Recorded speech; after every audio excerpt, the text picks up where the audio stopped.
into the investigation of the homicides of Bart and Christina Halderson, and as well as obviously some remains or bone fragments found at the home on Oak Springs in the town of Windsor. I was. And you performed quite a bit of work in this case, did you not? I did. You have written 4 separate reports. I did. One involving Bart Halderson. That's correct. One involving Christa. That's correct. One involving the remains found near Christa that hadn't been DNA determined to be Christa, correct? That's correct. And then lastly, one regarding items found at the home on Oak Springs. That is correct. Okay. I'm showing you what's been marked as exhibit number 569. Is this a printout of the presentation that we've developed to try to present some of your testimony here today? That is correct. And 379 is just a USB containing that presentation? That is correct. All right, I'll move 569 and 379 and move to display 379. No objection. They are received.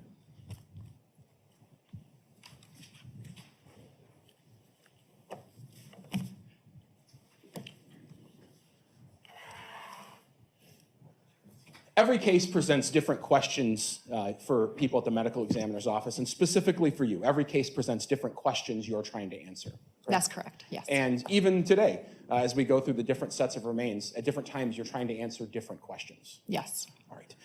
We're going to start with Bart Halderson. For the record, I'm showing you it's been marked as Exhibit 375. Is that your report related to Mr. Halderson? That is correct. Okay, I'll move 375 into evidence. No objection. It is received. It may be published. When it comes to Bart Halderson, you weren't necessarily trying to identify who he was. That was established already, correct? Yes, that is correct. What questions were you trying to answer when it comes to Bart Halderson? So in this case, the main question was because there was trauma. There was sharp force trauma to the bone. So in the setting of a potential dismemberment, the goal of this examination was to trying to determine or trying to provide information about the class characteristics of the tools that were potentially used for the dismemberment. Sure. So if we go to the first slide, it talks about the beginning of your involvement. Just tell me how you became involved in the study of Mr. Bart Halderson's dismemberment. Sure. So pretty much once the autopsy was completed and the individual was positively identified, again, due to the presence of sharp force trauma, I was in the setting of a potential dismemberment. I was called in order to examine the human remains, again, because of the trauma analysis and the potential goal for getting an anthropological tool mark analysis that can provide information about the classifications of the properties of the tools that were potentially used in this setting. When you use the phrase anthropological tool mark analysis, what do you mean by that? What are you trying to determine? Sure. So an anthropological tool mark analysis focuses on the characteristics, right? So I'm looking at the characteristics that were left on the bone and how those characteristics actually are similar or dissimilar to any other tool or potential characteristics of other tools that were found near the decedent or anything that is of potential evidence. Sure. Could you tell me a little bit about the general condition of the remains when you had access to them? Sure. Specifically for the decedent, there was a lot of changes, especially on the torso. There was marbling, there was skin slippage, there was maggot activity. So pretty much once the autopsy was completed, Dr. Corey Bereslauer was the one who actually dissected the elements that were needed for analysis. Once the elements were dissected, the elements were macerated in water, which is just pretty much cleaning in water. And then after that, they were dried for about 2 weeks. The elements that were removed from the body that had dismemberment trauma were pretty much both arms and both femur or the legs. When the last bullet point there, you say each element was macerated in water and air dried. Throughout this presentation, the jury's looked at a lot of photographs in this case. We're not going to look at any photographs of the body being decomposed or anything of that sort, correct? We're going to look at That bones. is correct, yes. There are photographs of bones, and these are, in fact, the bones of Bart Halderson we're going to look at. That is correct. Okay. After you were able to take a look at those bones, you performed something called a skeletal inventory. That is correct. What is the skeletal inventory? So pretty much for me, I just need to know what I have, right? So in order for me to start my examination, I want to look for features, and I want to make sure that I have one single individual, and B, that all the elements that I'm looking for, that I need for the analysis, are present. Sure. So we'll start here. And just to clarify, those are in fact Mr. Halderson's bones we're looking at? Yes. Okay. And we have an example, obviously, a skeleton on the right showing us the location, but tell the jury what we're looking at here. Sure. So right now we're looking at the 4th, 5th, 6th, and 7th cervical vertebrae. So cervical vertebrae is pretty much what makes your neck, right? So that is the reason why I put that in there, so that you guys can get an idea of what section we're looking at. Like I said, it's for all the way from the 4th all the way to the 7th. Below the 7th, that's when your thoracic vertebrae starts. So it's pretty much almost at the bottom of the neck. In counting the vertebrae, we start at the top with 1, and then we go down, correct? So the 4th there is the highest one?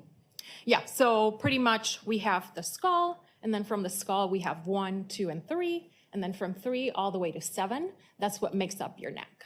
And are these the only are these the top vertebrae that you were able to obtain from the torso? Yes, those are the only cervical vertebrae that were available. What are we looking at here?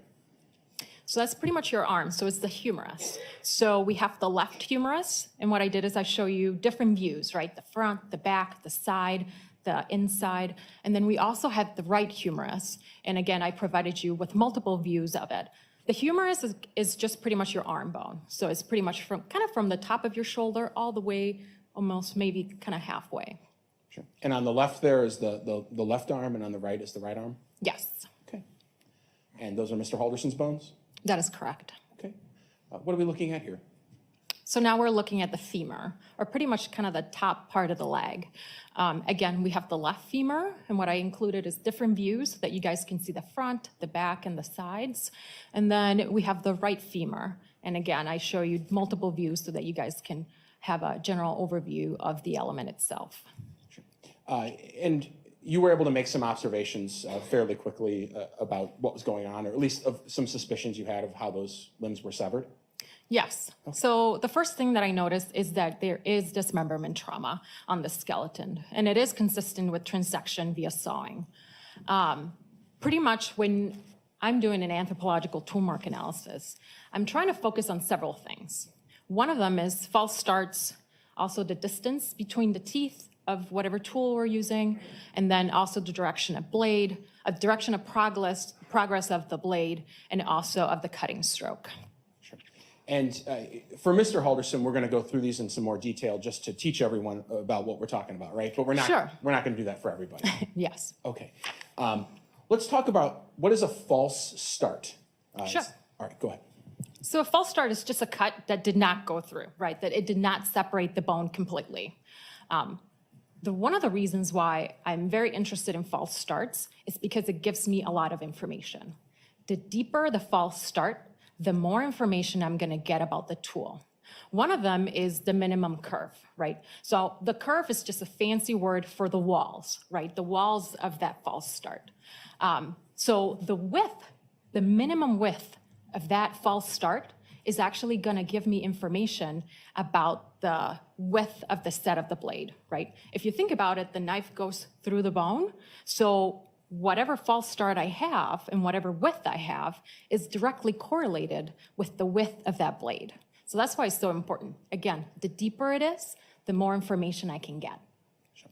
And an example I think maybe you and I talked about meeting in December was I talked about cutting down my Christmas tree, and where I pushed the saw through and it got stuck and I pulled it out. That's a false start. Yes, that is a good example of a false start. Okay. What do we mean when we talk about teeth per inch, and why is that important? Sure. So in regards to teeth per inch, right, if we're thinking about tools and the type of tools that we're utilizing for whatever type of job you have, right, you're always, depending on the tool and the job, you always want to look for teeth per inch. So teeth per inch, the smaller the teeth per inch, the rougher the cut is going to be, right? If you're thinking about wood. If you have a higher teeth per inch, that is usually something that is going to give you a smoother cut. So that's just thinking in terms of, right, if you go to the hardware store and you're looking for, some type of job. In this case, teeth per inch is actually very informative for us as well because it's a very unique characteristic of the tool itself. And that actually reflects on the bone itself. So as you're cutting through, depending on how many teeth per inch you have, it's gonna create some grooves and some dips in the bone itself. So those dips and those grooves, we can actually measure them, and we can that distance is actually correlated again back to the teeth per inch. The measurement of the actual tool itself is very simple. You take the tool, you obviously put a scale, and then you count how many teeth you have within an inch, right? So the same is with the bone. I measure, and then from there, I actually calculate how many teeth per inch I have on that bone. So we talked about the false starts. So we have a cut that didn't go all the way through. So from that cut, you know the width of the blade. Yes. And if you look inside the cut, you're saying you can see grooves that help you determine approximately teeth per inch. That is correct. We're going to talk a little bit today about breakaway notches and directions of blade progress.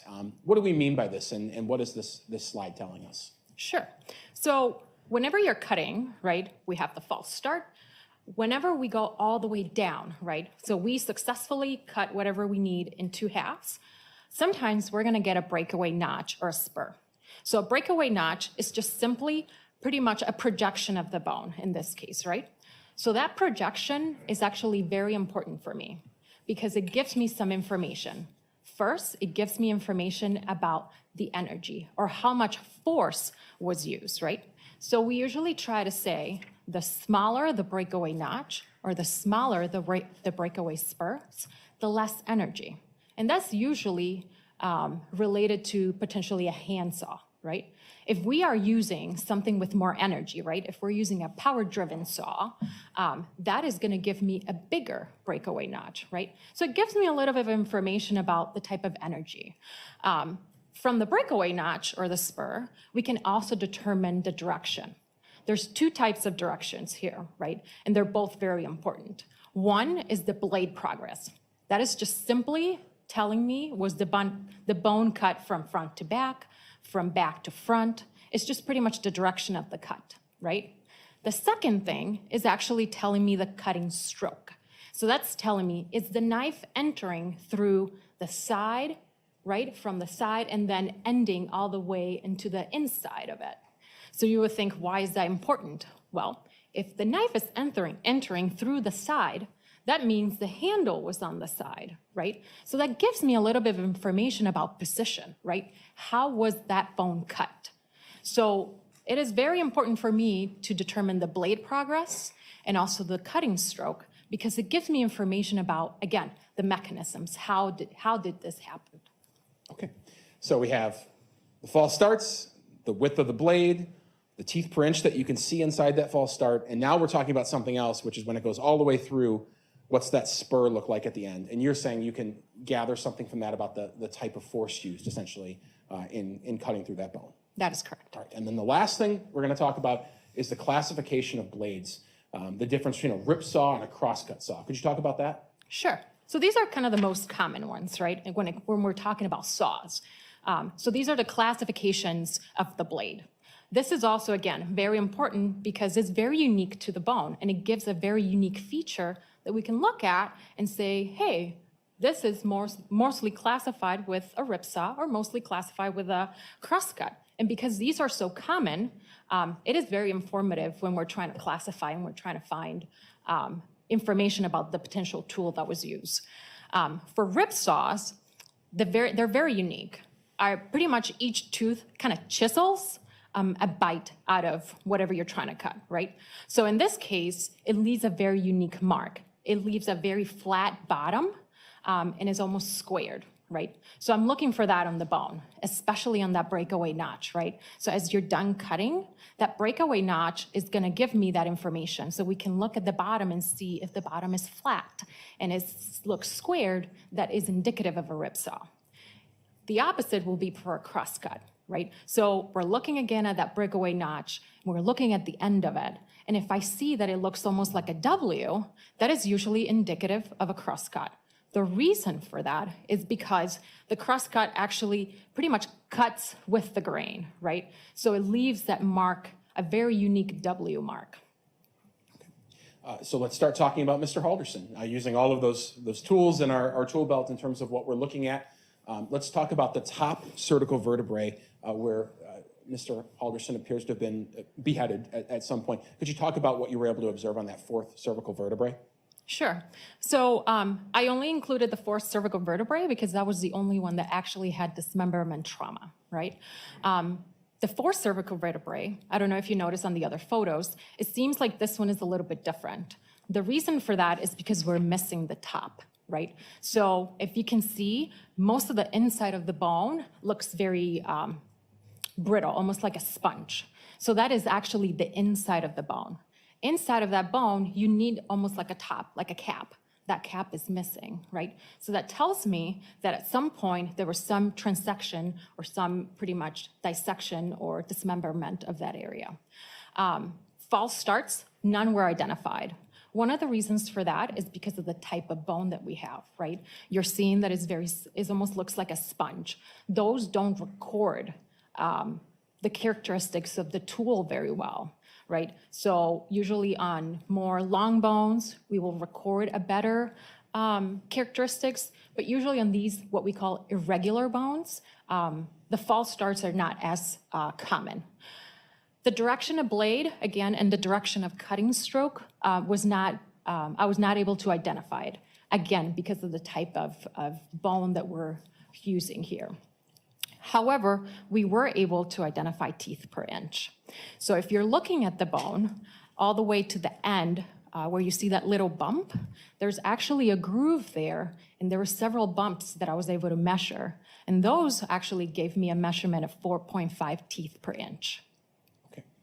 And so everyone's clear, at the end of going through all of the different limbs that were severed, we're going to talk holistically with a table, talk about what these measurements look like together. Yeah, we will put them together so that everybody can understand. All right, and we'll move on to the dismemberment of the right humerus.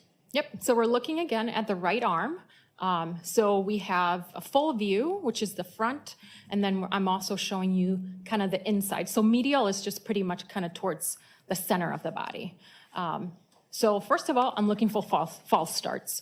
And the right proximal had 4 cut marks that are consistent with false starts. Okay. Were you able to determine blade progress in the cutting stroke? Yes. So the blade progress in this case was from back to front. And also the cutting stroke pretty much started on the medial, right? So it was from the inside, cutting all the way to the outside, right? So from back to front and from inside to outside. Another thing that I noticed is that now I'm looking at pretty much the whole area that was cut.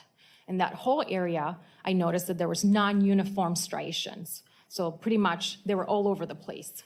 And indicating that there was a reciprocating action, right? So if you're cutting back and forth, and it's also with a straight blade. The reason why it's a straight blade is because those striations were straight, right? They were not circular. Sure. And perhaps here we're getting a pretty good look at what you meant by the spur at the bottom. Yes, so you can actually kind of see a little bit of the difference in the color.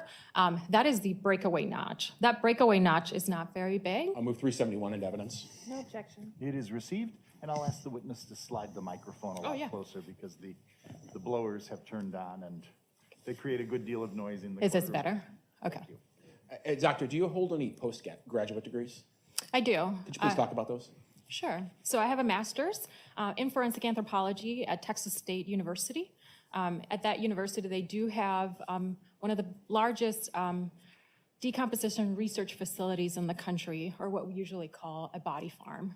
I also hold a PhD, again, in forensic anthropology from the University of Tennessee in Knoxville. This is the university where you could consider the pioneer of forensic anthropology, again, with another body farm in place. Sure. As part of your work and your postgraduate degrees, I imagine there's a good deal of academic study in the classroom, but also a good deal of practical study in the field. It is correct, And, yes. and you use the phrase body farms. Could you tell us, essentially in your profession as an anthropologist, how does one learn to do the work practically that they have to do in their career? Sure. So pretty much, we focus on three things. One is the search and recovery of human remains. So that's where the body farm comes into place, right? So that you can learn how to search for, recover the remains, and then once the remains are located,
Is that your report related to Mr. Halderson? that is correct. Okay, I'll move 375 into evidence.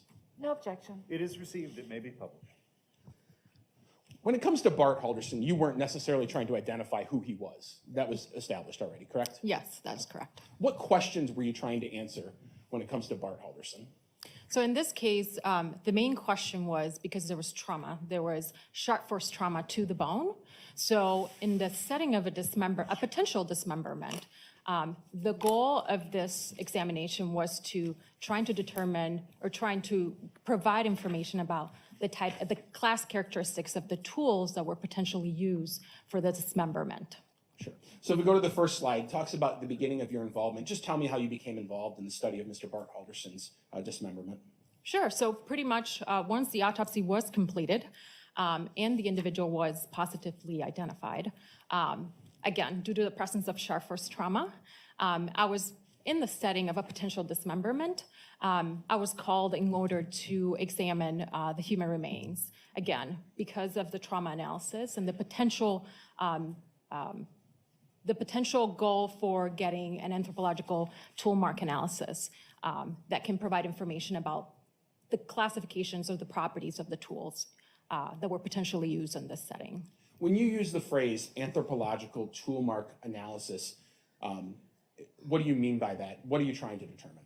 Sure. So an anthropological tool mark analysis focuses on the characteristics, right? So I'm looking at the characteristics that were left on the bone and how those characteristics actually are similar or dissimilar to any other tool or potential characteristics of other tools that were found near the decedent or anything that is of potential evidence. Sure. Could you tell me a little bit about the general condition of the remains when you had access to them? Sure. Specifically for the decedent, there was a lot of changes, especially on the torso. There was marbling, there was skin slippage, there was maggot activity. So pretty much once the autopsy was completed, Dr. Corey Breslauer was the one who actually dissected the elements that were needed for analysis. Once the elements were dissected, the elements were macerated in water, which is just pretty much cleaning in water. And then after that, they were dried for about 2 weeks. The elements that were removed from the body that had dismemberment trauma were pretty much both arms and both femur or the legs. When the last bullet point there, you say each element was macerated in water and air dried. Throughout this presentation, the jury's looked at a lot of photographs in this case. We're not going to look at any photographs of the body being decomposed or anything of that sort, correct? We're going to look at bones. That is correct, yes. There are photographs of bones, and these are, in fact, the bones of Bart Halderson we're going to look at. That's correct. Okay. After you were able to take a look at those bones, you performed something called a skeletal inventory. That is correct. What is a skeletal inventory? So pretty much for me, I just need to know what I have, right? So in order for me to start my examination, I want to look for features, and I want to make sure that I have one single individual, and B, that all the elements that I'm looking for, that I need for the analysis, are present. Sure. So we'll start here. And just to clarify, those are in fact Mr. Halderson's bones we're looking at? Yes. Okay. And we have an example, obviously, a skeleton on the right showing us the location, but tell the jury what we're looking at here. Sure. So right now we're looking at the 4th, 5th, 6th, and 7th cervical vertebrae. So cervical vertebrae is pretty much what makes your neck, right? So that is the reason why I put that in there, so that you guys can get an idea of what section we're looking at. Like I said, it's all the way from the 4th all the way to the 7th. Below the 7th, that's when your thoracic vertebrae starts. So it's pretty much almost at the bottom of the neck.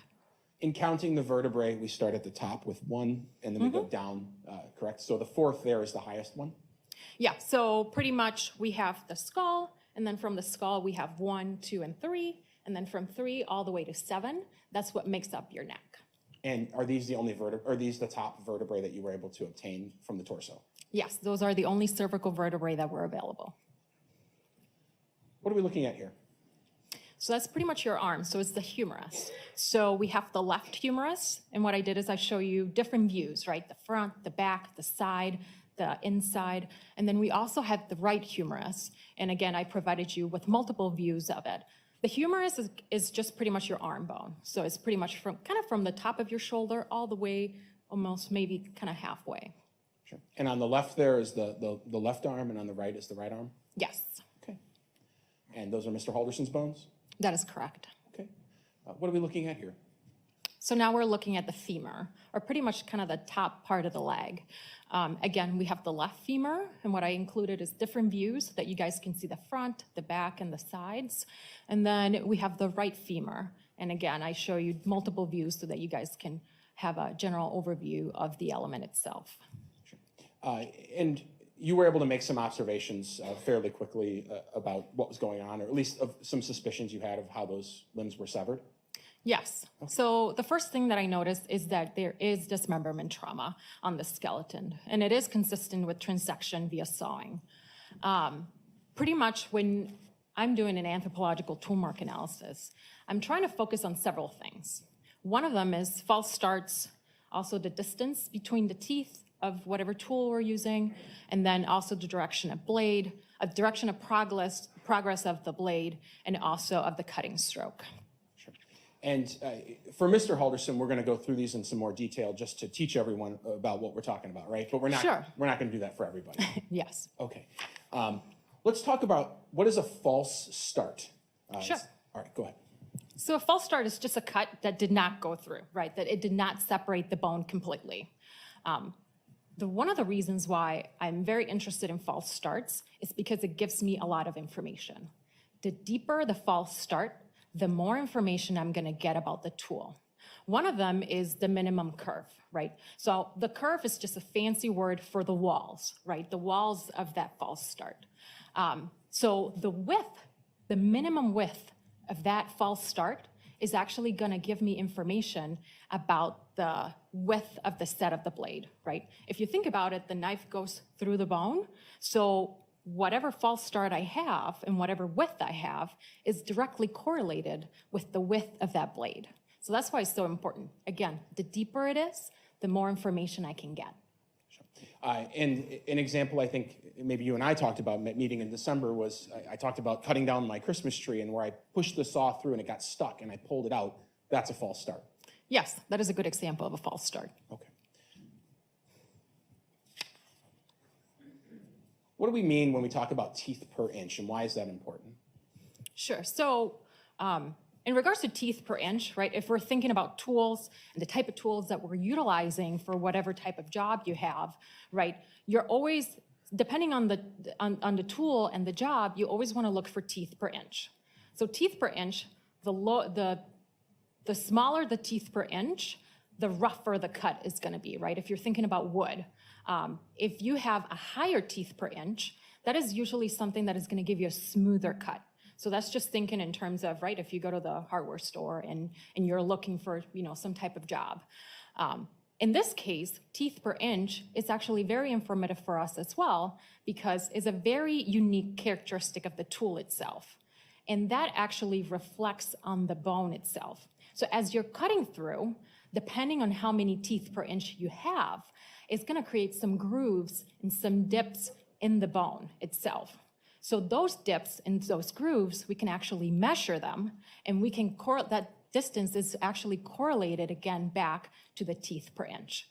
The measurement of the actual tool itself is very simple. You take the tool, you obviously put a scale, and then you count how many teeth you have within an inch, right? So the same is with the bone. I measure, and then from there, I actually calculate how many teeth per inch I have on that bone.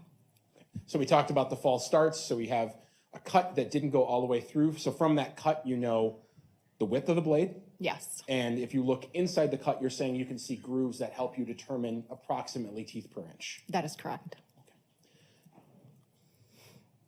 We're going to talk a little bit today about breakaway notches and directions of blade progress. What do we mean by this, and what is this slide telling us? Sure. So whenever you're cutting, right, we have the false start.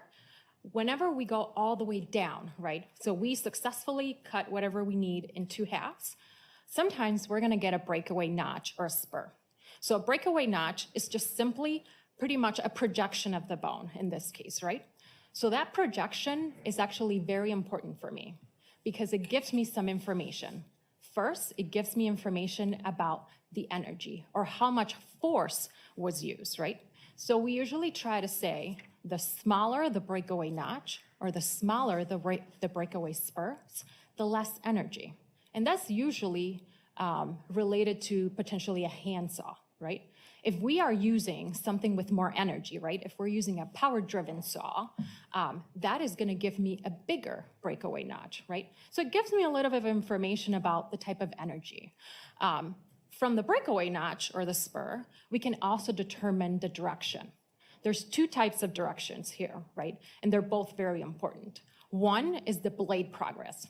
That is just simply telling me was the bone cut from front to back, from back to front. It's just pretty much the direction of the cut, right? The second thing is actually telling me the cutting stroke.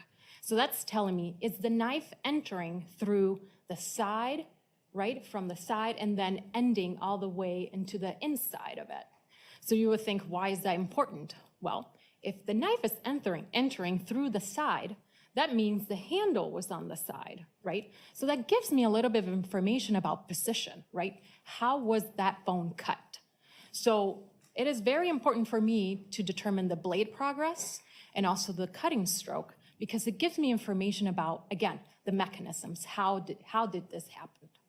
Okay, so we have the false starts, the width of the blade, the teeth per inch that you can see inside that false start, and now we're talking about something else, which is when it goes all the way through, what's that spur look like at the end? And you're saying you can gather something from that about the type of force used, essentially, in cutting through that bone. That is correct. All right, and then the last thing we're going to talk about is the classification of blades, the difference between a rip saw and a crosscut saw. Could you talk about that? Sure. So these are kind of the most common ones, right, when we're talking about saws. So these are the classifications of the blade. This is also, again, very important because it's very unique to the bone, and it gives a very unique feature that we can look at and say, hey, this is mostly classified with a rip saw or mostly classified with a crosscut. And because these are so common, it is very informative when we're trying to classify and we're trying to find information about the potential tool that was used. For rip saws, they're very unique. Pretty much each tooth kind of chisels a bite out of whatever you're trying to cut, right? So in this case, it leaves a very unique mark. It leaves a very flat bottom and is almost squared, right? So I'm looking for that on the bone, especially on that breakaway notch, right? So as you're done cutting, that breakaway notch is gonna give me that information. So we can look at the bottom and see if the bottom is flat and it looks squared, that is indicative of a rip saw. The opposite will be for a crosscut. right? So we're looking again at that breakaway notch. We're looking at the end of it. And if I see that it looks almost like a W, that is usually indicative of a crosscut. The reason for that is because the crosscut actually pretty much cuts with the grain, right? So it leaves that mark, a very unique W mark. So let's start talking about Mr. Halderson, using all of those tools in our tool belt in terms of what we're looking at. Let's talk about the top cervical vertebrae where Mr. Halderson appears to have been beheaded at some point. Could you talk about what you were able to observe on that fourth cervical vertebrae? Sure. So I only included the fourth cervical vertebrae because that was the only one that actually had dismemberment trauma, right? The fourth cervical vertebrae, I don't know if you notice on the other photos, it seems like this one is a little bit different. The reason for that is because we're missing the top, right? So if you can see, most of the inside of the bone looks very brittle, almost like a sponge. So pretty much they were all over the place. And indicating that there was a reciprocating action, right? So if you're cutting back and forth, and it's also with a straight blade. The reason why it's a straight blade is because those striations were straight, right? They were not circular. Sure. And perhaps here we're getting a pretty good look at what you meant by the spur at the bottom. Yes, so you can actually kind of see a little bit of the difference in the color. That is the breakaway notch. That breakaway notch is not very big. And we will go over and you will see some of the characteristics that I was talking about, some of the features that we were talking about. Sure. Sticking with the same bone, were you able to determine teeth per inch that was used in the whatever instrument was used to dismember this body part? Yes. So I was able, again, to look at the area that was cut. And there were several areas where you can see bumps and kind of grooves. So those bumps were measured. Here I'm showing you just one so that you guys can get an idea of how it is. And overall, the teeth per inch were 20 to 14.3 teeth per inch in this particular bone. Again, sticking with the right arm, were you able to determine the saw set width? Yes.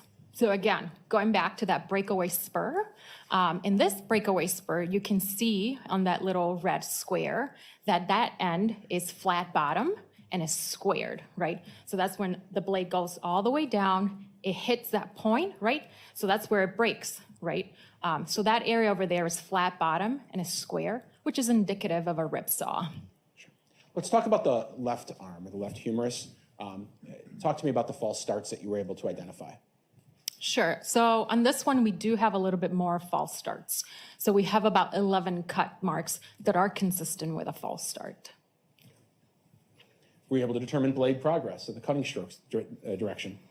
Sure. So on this one, pretty much the cut was made from back to front. And the cutting stroke was pretty much from the lateral, so from the outside, all the way to the inside. So the cutting motion was from side to inside. And were you able to determine teeth per inch? Yes. So this is an image. So some of the measurements, most of the measurements are taken under a microscope, right? Because you do want to look at those, small areas that you cannot potentially see with the naked eye. So this is an image from a stereo microscope, and we're looking again at that bone. The area that is in the square, in that red square, is pretty much for you guys to see the divots and the dips, right? So we actually measured the distances between those, and those actually gave us about 20 to 16.7 teeth per inch.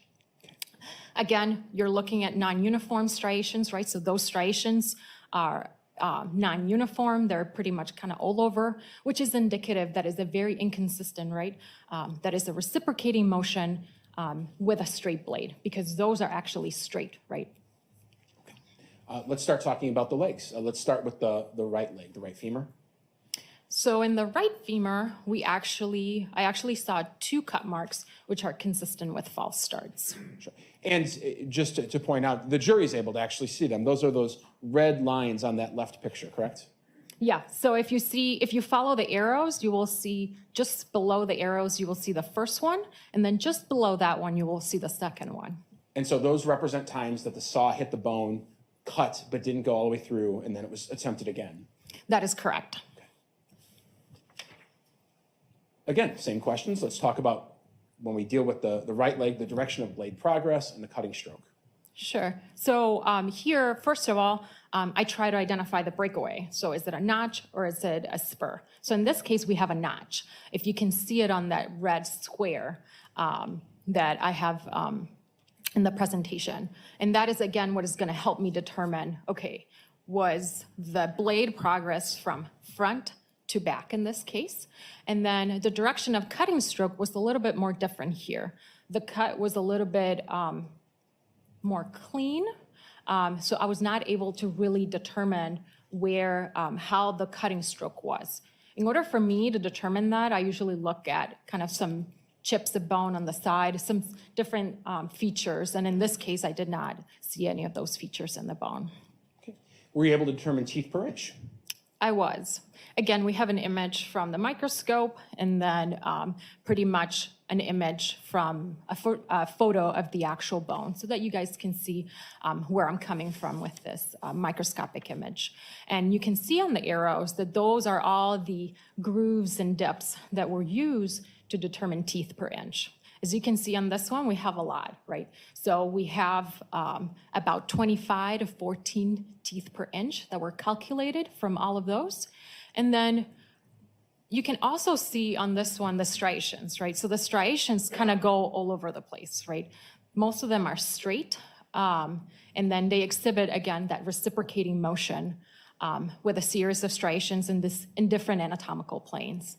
That is important for me because it's telling me that it's an inconsistent cut, right? That is pretty much cutting in multiple anatomical planes, right? I'm cutting from the front and then I go back, I go sideways. So it is an inconsistent cut. And of course, you looked into how wide the saw set was here.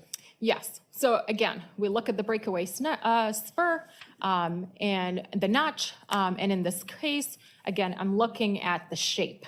And in this case, we do have a curved floor, and you can see over there on the L, the red one, that is flat bottom, that is squared, which is consistent with a rip saw. And also, we were able to measure, which is 0.07, which is indicating an approximation of the blade, of the width of the blade. Got it. Okay, let's talk about the left leg. I think that's the final one for Mr. Halderson. The left femur here. Were you able to observe any false starts? I was. In this case, we were able to see one cut mark, which is consistent with a false start. And again, is if you can see at the arrows, it's just pretty much below that arrow. And here is a microscopic view of that false start. Yes. This false start was actually very informative. Remember when I mentioned the deeper the false start, the better? So this one was quite deep. So I was able to measure, and then it gave me a lot of information. It gave me information about pretty much the width of the blade, which was 0.04, and also told me that there was a little bit of information about there was a wavy set blade. That is usually related to fine-tooth hacksaw blades. A wavy set is just pretty much when the blade goes from one side, the tooth go from one side, it go to the other side, and then there's kind of in between, right? So there's a little bit of irregularities there, and that is going to be seen on the actual false start itself. Yep. Okay. Blade progress and cutting stroke here? Here, again, we have a little bit of an entrance shaving. So it's giving me the blade progress. So this bone was actually cut from back to front. And the cutting stroke is telling me that the blade entered through the back of the bone and it went through the front. So it started on the back and then it goes all the way to the front. So anatomically, if a person's standing up, literally from their back forward. Yes, pretty much. Okay. Let's talk about teeth per inch and the inconsistent cut that you observed. So again, I wanted to show you pretty much where those teeth per inch were measured from. So you can see again those little dips and grooves. Here we have 16.7 to 12.5 teeth per inch. And then I'm giving you a microscopic view of the bone itself. And on this one, you can really see the inconsistency, right? Those striations are straight, right? So it's telling me that it's a straight blade. However, the striations go in multiple anatomical planes. So it's telling me the inconsistency of the cut, right? So we go down, then we go up, then we go to the medial aspect. And the same pattern is seen across the entire wall. Sure. And perhaps this slide's a good time to ask this question, but why are the teeth per inch expressed in a range? So this is an estimation, right? So every time we do an anthropological analysis, I always tell this is not a determination. This is an estimate, right? So I'm looking at depending on how many areas I can measure, right? So you want to give a range. Also, you want to take into account, there's a lot of outliers, right? So you'd have to take into account the type of tool that was used. Was the tool new? Was the tool had a wear and tear? There's a lot of variables and a lot of features that I cannot account for, right? Also, the individual itself, the position of the body in terms to the individual. So those are the reasons why we always give an estimate. And within that estimate, we give a range. When it comes to Mr. Halderson, and we're going to go to some more summary slides in a second, but when it comes to the dismemberment of his head, his arms, and his legs, were any of those dismemberments, in your view, performed with power saws? No, I would say at this point, the examination and the analysis really goes towards a handsaw. Again, we're looking at very inconsistent cuts. We're also looking at the striations, right? Those striations are telling me that there is pretty much a straight blade, right? It's not a circular blade. In addition to that, you want to look at the breakaway spur, right? That breakaway spur is very important, and they're not very big, which is indicative that there was not a lot of energy, right? So that's one of the reasons why, you want to use a power-driven saw, right? Because you want to have a clean cut that is consistent, and there's a lot of energy there, right? When you're using your hands, there's not going to be a lot of energy there. So therefore, the breakaway spur is going to be small, and the cut is going to be inconsistent, right? Because especially in this case, when you're thinking about the femur is one of the thickest bones in your body. So it takes a lot of energy and a lot of force to cut through that bone. And you can kind of see it here on that microscopic view. It is quite thick. Sure. When it comes to Mr. Halderson, were you aware he was found at a rural farm in the woods? Yes. And were you on that location? Were you there? I was not. Were you made aware at some point that there were some tools or saws found near the remains that were suspected to have been used in the dismemberment? I was made aware. And you were provided information regarding those tools?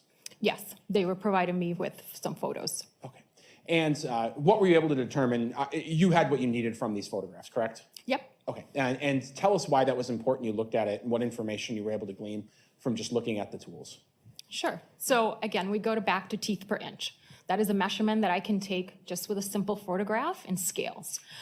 So in this case, I wanted to pretty much gather the information and all the characteristics to see if those actually match what I was able to see on the bone. So the first thing that I look at was the Alway Super Saw, which I try to figure it out and is considered to be a keyhole saw or similar to a carpenter saw. So first of all, I was able to measure, and it has around 16 teeth per inch. Then there is a distance between the teeth of 0.06 inches, and then it has a flat chiseling tooth, which is consistent with a rib saw. There was a second item, which was a broken hacksaw. So I was able to measure, and that one had about 4 teeth per inch. And it had a distance between teeth of 0.19 inches to 0.31 inches. And again, this is a flat chiseling tooth consistent with a rib saw, and it also had a saw tooth consistent with a wavy set. Okay. So now you have the measurements of all of those false starts, which give you the blade width and the teeth per inch and things of that sort, and now you have some suspected saws. You were able to compare all of those things, right? Yeah, that is the goal of the analysis. Are you able to definitively say 100% what saw was used? No. Are you able to say what saws were consistent with which cuts? Yes, I can use the class. So I'm using the characteristics, right? The class characteristics of what I found on the bone. And I want to know, are they consistent with the class characteristic of these suspected tools, right? So I'm not going to be able to say yes, this is the tool that was used, but we can say don't exclude it or exclude it from your analysis or from the investigation. And here's perhaps a summary of what we're talking about. Here we have the fourth cervical vertebrae, the right humerus, the left humerus, the right femur, the left femur, and then the two saws at the end. And here you're putting everything on a table. Yes, so it's pretty much a summary, so, because it's a lot of information. So that way you guys can pretty much do your own comparisons, right? So in this case, what I did is I put all the distance between teeth, and you can kind of see that most of them pretty much fit within that range, right? So I'm trying to see, is there something that fits within the range? The same with teeth per inch, the same with minimum curve, or just pretty much the saw set width. The cutting motion, right? Is it a reciprocating motion? The blade shape, is it straight or is it circular? And then also the saw set, right? Is it a rip saw, a crust cut? So in this case, I can say that the class characteristics that I saw on the elements or on the skeletal elements are consistent with the class characteristic of those two tools that were found at the site. Sure. Are all of them consistent with the same tool, or are one of them consistent more with one tool than others? Yeah, so actually the fourth cervical vertebrae seems to be a little bit more consistent with the broken hacksaw. And then the other elements, the right humerus, the left humerus, the right femur, and the left femur are more consistent with the keyhole or the Alway super saw. Sure. So if we go back a slide, you're saying the vertebrae, or the fourth cervical vertebrae, where the head was removed, consistent with that image on the right of the broken hacksaw blade, and the limbs consistent with the Alway saw on the left. That is correct. Okay.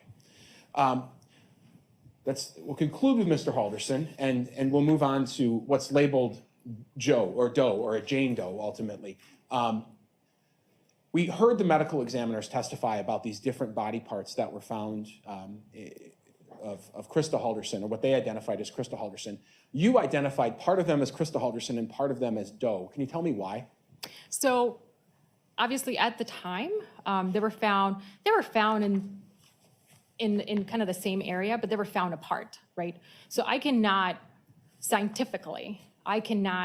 pretty much say that they're both the same, even though potentially, right, based on the case circumstances, once you're trying to put everything together, I could potentially say that they belong to the same individual. Scientifically, I cannot do that, right? So I pretty much have to rely on DNA or an anthropological analysis in order to say that they both belong to the same individual. Sure. And so when it comes to, and we'll combine up for the purposes of this question, Jane Doe and Christa Halderson, not only were you trying to answer the same question as you did with Mr. Halderson, which was what tools were used or how did this happen, but you were also trying to figure out, is this the same person? That is correct. So two questions there. I'm showing you what's been marked as exhibit number 376. Is this your report regarding Doe? That is correct. Okay. I'll move 376. No objection. It is received. Talk to me a little bit about how you became involved and the summary of the early stages of this investigation. Sure. So pretty much, again, there were several human remains that were found in the area on July 14. Once those remains were found, it was determined that it was a set of human remains consisting of a left leg and also a potential right leg as well. On July 16, there was an autopsy conducted. And once the autopsy was conducted, we pretty much did the same. We actually removed all the elements, dissected and then macerated the elements in water and let them air dry. In this case, we had a little bit more of information and more skeletal remains. So we had, like I said, the left leg, the feet, as well as a potential right leg. So same process here, you macerated in water to remove the skeletal remains, essentially the bones from the legs. Yeah, that is correct. Can I ask you, were you on scene in this occasion? I was not. Okay. Are you aware of what the scene conditions were in terms of how the remains were found, in terms of any insect activity or maggot activity? Yeah, I was able to look at some of the photographs. Is it your opinion that any of those things affected your ability to obtain any results here? I would say potentially for the identification, yes. The identification on one of them was a little bit more difficult than on the other one. On the other one, DNA was still available. On the other one, the elements and the outdoor elements really took a toll on the human remains, and those we were not able to get DNA out of them. Sure. Talk to me about the skeletal inventory of Jane Doe in this case. So in this case, we have what you can call maybe a full-on right leg, right? So we have the right femur, we have the tibia and fibula, which composes of kind of your lower leg, and then we have the left foot and the right foot. And then if you can see just at the top of that left foot, there's two little pieces of bone. So those are the ends of the fibula and the tibia, right? So if you see to your right, that is the full-on bone, and then to your left, that's just a little bit of what is supposed to be a full-on tibia and fibula. So the same with Mr. Halderson, same with Doe, you're going to have some trauma to look at here and try to examine? Yes, especially to that right femur, because we're missing the head. And then obviously we're missing a really big part of the tibia and the fibula. All right, let's talk about that. Let's start with the right femur. Did you observe any false starts? I did not. Okay. Tell me about blade progress or cutting stroke or what you were able to observe. So in terms of the blade progress, I was able to determine that this was cut from back to front. And then the cutting stroke actually started from the medial side, from the inside, all the way to the outside, right? So it was cut from back to front, and then the cut actually started from the inside all the way to the outside. Talk to me about, were you able to observe on that bone teeth per inch and the blade set width? Yes. So in this case, we were able to determine that it was about 20 to 12.5 teeth per inch. Again, it was an inconsistent cut. We're looking at very inconsistent striations, right? They're straight, which is suggestive of a straight blade. And again, is in very different anatomical planes. The reason why I included a photograph of, again, the microscopic view is so that you guys can see really those striations and how different they are, right? So the more inconsistent it is, the more inconsistent the striations, the more inconsistent the cut. In terms of blade set, I was able to determine that it was about 0.05 inches of a width. Actually, on this one, I was able to determine as well that the kerf floor is flat bottom and is square, again, indicative of a rib saw. Talk about the left tibia, if you could. Yeah, so this is the end of the tibia. This is what makes your ankle. So here you can see that there is at least 5 cut marks, which are consistent with false starts. And this one is a little bit difficult to see it because the bone kind of turns. So the cuts are actually going all the way from the front of that image all the way to the side. Okay.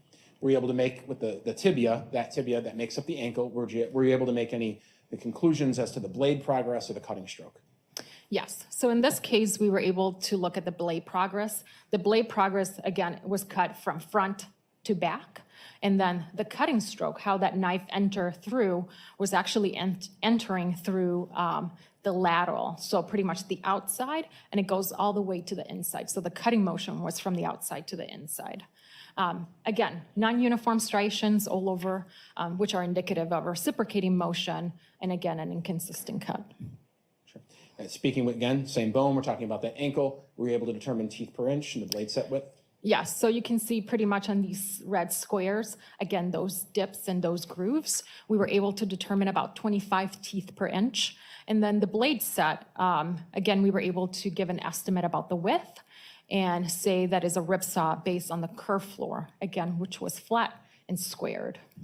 Let's talk about the left fibula. The left fibula, again, so the left fibula goes next to that other bone that you just saw. So that, again, makes up for your ankle. So we have about we have a false start. This false start was actually quite deep. So again, it gives me a lot of information about the blade set. So I was able to measure, and it gave me 0.04 inches for a blade set. Again, it's suggestive of a raker set, which is, again, fine tooth, consistently usually with bow saws or pruning saws. In staying with the left fibula, blade progress, cutting stroke? So in this case, this bone was actually cut from front to back. And then the cutting motion was very similar to the tibia, because you have to think about it, they're both right next to each other. So it was pretty much cut from the medial, through the medial and then going all the way to the outside, right? So it's very consistent with the tibia that we just saw. Again, non-uniform striations, which are indicative of reciprocating motion, and is also a straight blade. In this case, we're looking at teeth per inch, and it's about 20 teeth per inch. And the blade set, again, was consistent with a rip saw. I added a photo of the microscopic image, so that you guys can see where those dips and those grooves were, so that we can measure those and get those teeth per inch. As to Jane Doe, you reached some conclusions. I did. Pretty much in this case, according to the blade set, we can categorize these characteristics into a hacksaw, a potential rip saw, or also a keyhole saw. There was a kerf width a little bit higher, which was about 0.07 to 0.08, which is indicative of a crosscut or a carpenter saw. Pretty much all skeletal elements show me that there was a flat bottom, right, at that breakaway spur, and that it was squared, which is indicative of a rip saw tooth. And finally, pretty much in terms of teeth per inch, all of them were between 25 all the way to 12. The striations were all straight, which indicative of a straight blade. They were non-uniform and in different anatomical planes. Again, this is consistent with a handsaw, right, versus that power-driven saw. Regarding all the cuts that you saw, the dismemberment cuts with Jane Doe, are they consistent with the blades that we've previously looked at least in characteristics, the keyhole saw and the broken hacksaw blade? Yeah, so all of the characteristics of this particular individual were consistent, again, with the characteristics of those two tools that were found at the scene. Understood.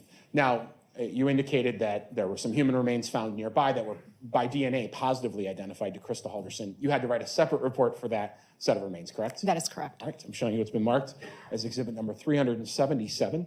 Is that, in fact, that report? That is correct. I'll move that 377 report into evidence. No objection. It is received. And again, same questions. Here, we're going to talk about, is Christa Halderson also Jane Doe, but also the same thing of how were these cuts made, right? That's correct. All right. Talk to me, same general observations about how you became involved in this investigation with Christa? Yeah, so pretty much on July 14, again, there was 2 sets of human remains that were found. And then in this case, pretty much the reason why we had to assign 2 different case numbers, right? Scientifically, I cannot say that they're both the same. So based on not just DNA, but also the anthropological analysis, we try to narrow it down to see if, in fact, these remains do belong to Christa. Same process of essentially before, but you attended, or there was an autopsy performed, and then the remains were transferred to you for your work at some point. That is correct. In this case, in addition to the sharp first trauma, right, and the type of analysis that we're trying to do, we're also trying to identify the individual and try to see if what I do is a morphological analysis. So I look at the shape and I look at the size, and I also look at the measurement. So I measure the bone, and I try to pretty much analyze and see if they actually are similar to each other. Same process, macerated in water, the skeletal remains were air dried, and then you performed some analysis. That is correct. All right, let's talk about the skeletal inventory of Christa Halderson. So in this case, the skeletal inventory consisted of just the shaft of the femur, right? So if you have your leg, I'm missing pretty much the top part of it. The distal end, which is the part that makes up your knee, was still there, but it was actually separated. We have a patella, which is your kneecap, and that one belongs to the left side. We also have a left fibula and a left proximal shaft of the tibia. Again, that's your lower leg, but we're missing those 2 ends of it. All right, so let's perform the same work as we have. Let's start with the left femur. Were you able to observe false starts there? We did. So we're looking at the top part of the femur, right? So we had pretty much the shaft. So this is just the top, and we're looking at one superficial false start. Okay. Able to determine blade progress and cutting stroke?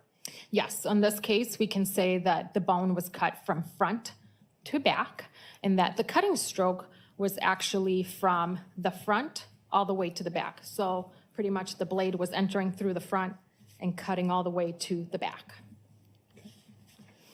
Were you able to determine teeth per inch?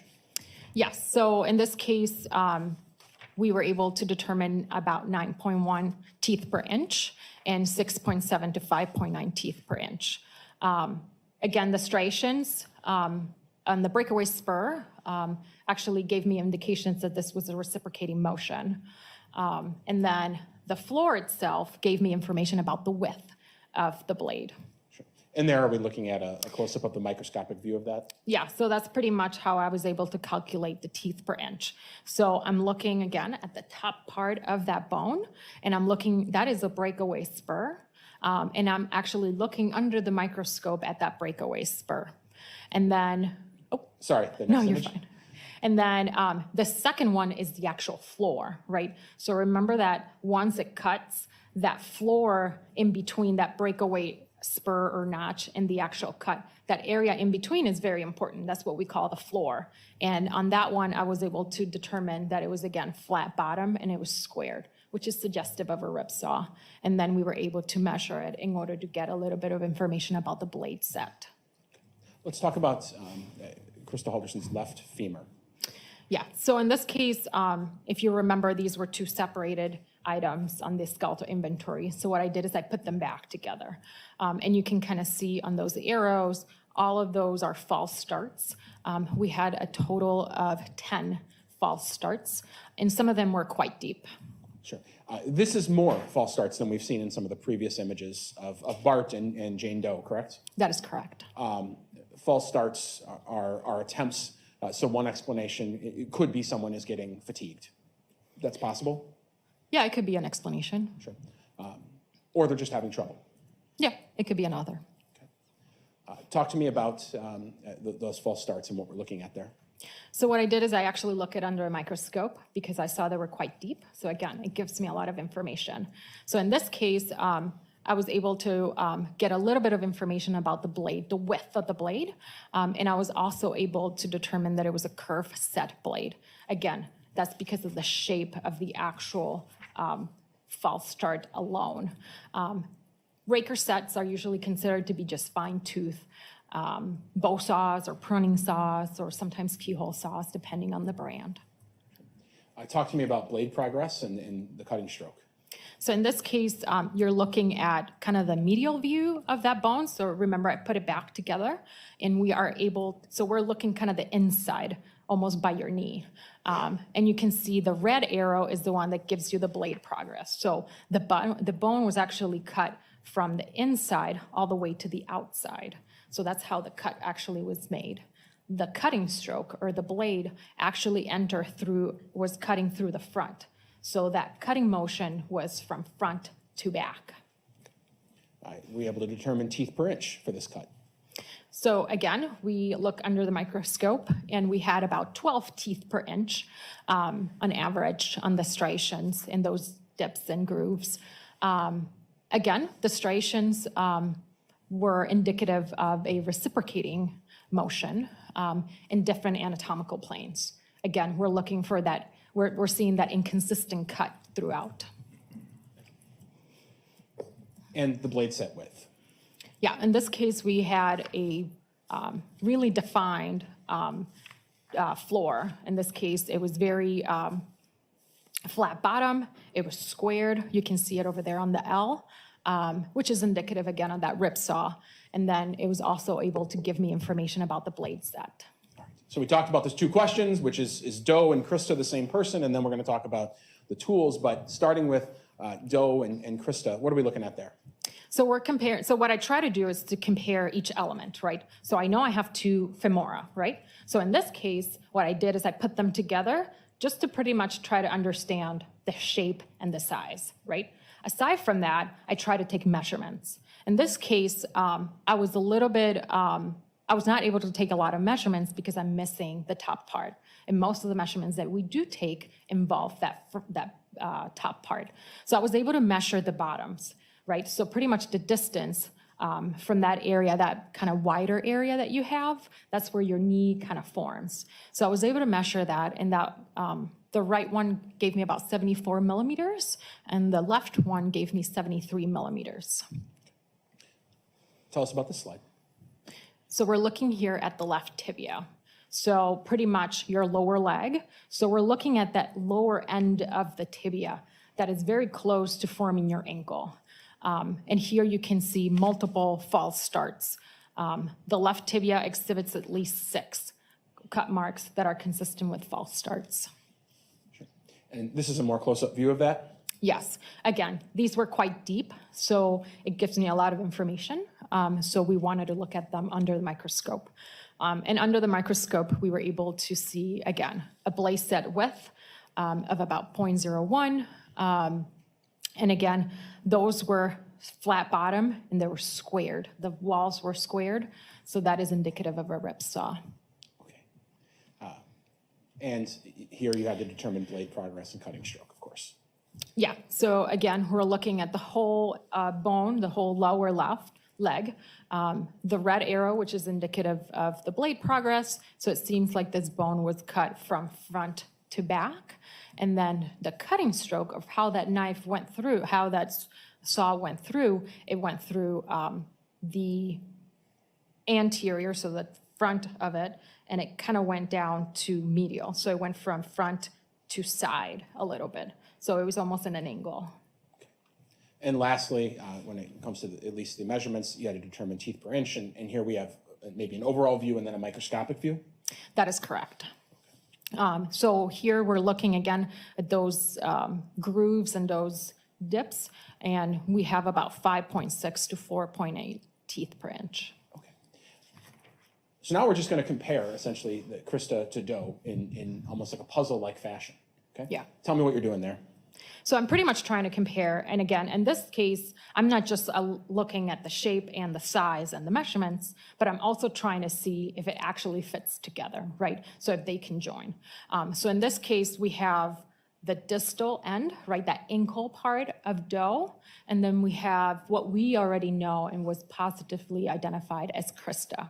And as you can see on the photos, it actually conjoins fairly well. So obviously, we were able to also take some measurements and look at the morphological, overview, the size and the shape, and it was a close match. Okay. And here's perhaps a table comparing them. Yes, so these are all the measurements that I was able to take. These are standard measurements that we use whenever we are trying to identify someone. And these are specified for the tibia and the fibula. And as you can see, most of the measurements are quite similar, right? In addition to that, you want to look at the overall shape and size of the bone, right? So that's why we want to put it all together in one image so that you guys can see next to a scale how similar they are. Sure. And so next we have a slide about the left fibula. Yes, so here the left fibula, again, we do have one false start located just below the initial corner of the curve. Right. And here we have blade progress and cutting stroke again. Just briefly describe that. Yeah, pretty much very similar to the tibia, right? It's next to the tibia. So it was cut from front to back, and the cutting stroke was pretty much entering through the inside and exiting through the outside. Okay. And then the teeth per inch. The teeth per inch in this case was about 11.1 teeth per inch. And again, we go back to this non-uniform straight striations. Is a reciprocating action with a straight blade. And then before we get to the summary, here just is a comparison at a different end or a different view, correct? Yes, so we just wanted to compare, right, that Doe, that little piece of bone that we found that makes your ankle, and we wanted to compare it and see, and then you can see here, it actually matches fairly well. Sure. I think I asked this before with Mr. Halderson, but as to Doe and Krista, before we get to the summary, is all of these cuts, from your estimation, were made with hand saws, not power saws, correct? That is correct. Okay. And there were 2 saws and here found near Bart Halderson, not Krista Halderson, but you use those at least in considering making a table regarding which saws were possibly used to cut Krista Halderson's legs. That is correct. All right. And we're looking at the table there? Yes. All right. So it's a very similar table to the other one. Sure. Is it your opinion that those 2 saws on this slide, the all-way saw and the broken hacksaw, should they be ruled out as possibly the saws that were used to dismember Krista's legs? They should not be ruled out.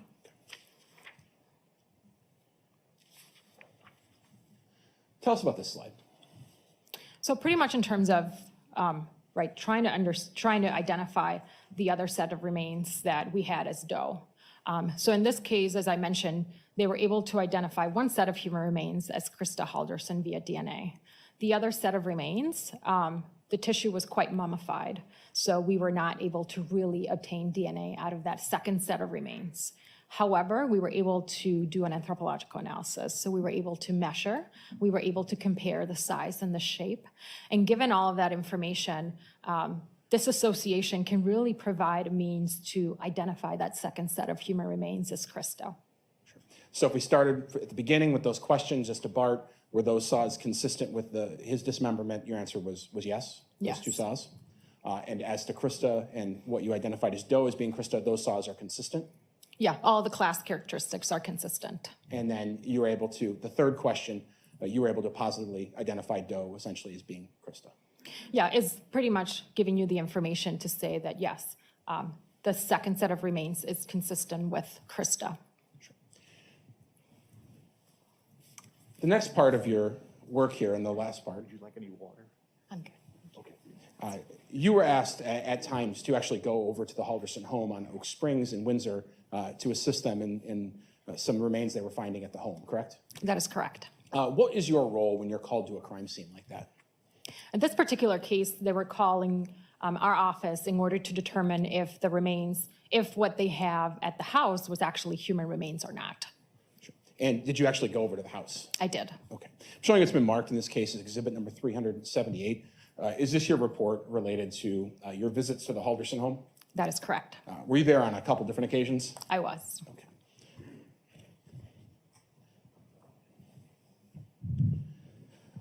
When you were at the Halderson home doing this work, were you by yourself or were you assisted by other people both in law enforcement to assist you in some of your work?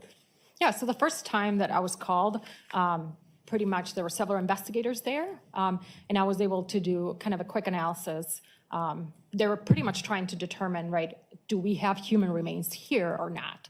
Because if so, then obviously there's a different type of approach that we need to take when we're trying to, right, search and recover those remains. So on the first time that I went there, I actually was shown to the house and then shown to what they thought were human remains. And then once we determined that there were in fact human remains, we did a second visit. And on that second visit, it was a little bit more labor intensive in order to try to pinpoint and find all the human remains. And before we start, we're going to hear about a couple different areas or things you searched in the home. But your analysis was the fireplace itself, the fireplace grate, the ash pit below the fireplace, a vacuum, and then a fire pit in the backyard. That is correct. And just to start off, there was nothing in that fire pit in the backyard, was there? No, there was none. All right, and let's start with the vacuum cleaner. You at some point examined a vacuum cleaner that was found in the Halderson home? That is correct. Okay, and is that in fact the vacuum cleaner? That is the vacuum cleaner. What happened? How did you examine it, and tell us what we're looking at here? So we pretty much dissected the vacuum. So we almost did an autopsy on the vacuum. So we remove everything from it so that we can get to the inside. So we documented every single step of the way. And what you're looking at is pretty much what we were able to recover from the inside of the vacuum, right? So there's a lot of dust. However, there were other elements there that we were able to recover. Sure. And I'm going to ask you about a couple of those. Let's just start maybe on the far right side of that tray. There's some paper-looking material. What is that? You mean the white paper that is shredded? Yeah, let's start there. Yeah. Were you able to identify that as anything other than just paper? It was just shredded paper, yeah. Okay. Above that, there's a small pile of looks to be debris. Were you able to identify that at all? Seems we were not really able to ID. It seems like it was more like seeds and kind of random things that you find outside. Okay. Yeah. And if we keep moving counterclockwise, I suppose, around, there's a pile of clear material there. Almost looks like rock salt. What is that? That was actually glass. And during this case, while you were in the Halderson home, did you have an opportunity to actually look through the fireplace yourself? I did. And is that glass consistent with glass you found in the fireplace? There was broken glass in the fireplace. Okay. Slightly to the left of that, continuing going counterclockwise, there appears to be a pile of debris. What is that? We were not 100% sure. Seems like it was almost like burn, something kind of woodish. We were not really able to identify that very well. Sure. But it was quite dark. And we'll save the bottom left corner for a second, but in the very center appears to be a pile of dirt. Is that what it is? Yeah, it was just dirt from normal vacuum. And in the bottom, there's some dog hair, pretty much.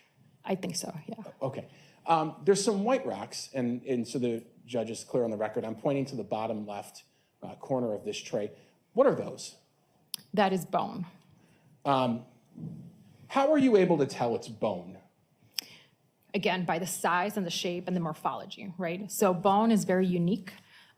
So when you're looking at bone, you're looking at two types of bone. One, remember that spongy look-like bone that we had in the cervical vertebrae? So that's one type of bone, and that's usually on the inside, right? You want to think about it as a sponge that has little holes, and those little holes are the ones that kind of give you the nutrients, right? That's where the blood vessels, that's kind of the reasoning for that. The outside of the bone is called compact bone. I always think about it as concrete. It looks like cement, right? So it's usually the outside of it. The reason why it's like that is because it gives you the shape, right? So the inside is very hollow so that you can get the nutrients, and the outside is the one that gives you the shape. So you do want that to be really strong and really hard. So whenever you have bone pieces, I'm always looking for that. I'm looking for that spongy bone and that really concrete or compact bone. And there were several features on those little fragments that can tell me that that was bone. In relatively to other fragments you may have found in this investigation in the Halderson home, were those somewhat small? They are very small and very fragile.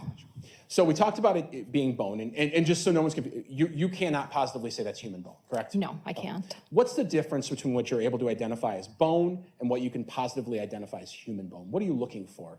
So I'm looking for, again, features, right? So the morphological features, the size and the shape. Aside from that, I'm also looking, so bone is the one that is responsible, so the bone actually attaches to the muscle, right? So those areas actually have some bumps and grooves that are very unique to the bone, right? So as an anthropologist and as an osteologist, right, somebody that knows the bones really well, I know where all those features are, right? So I know where each muscle attaches. I know the features of each bone as well, right? So facets, like those flat areas where it attaches to another bone. So me knowing the features and the characteristics of each human bone, I can actually look at another fragment and say, yes, this is human, this is not human, right? We do get training on non-human remains, right? So deer, dogs, anything else that we know potentially could be of an analysis in the future. Sure. Are you able to say whether or not, or what type of bone that is?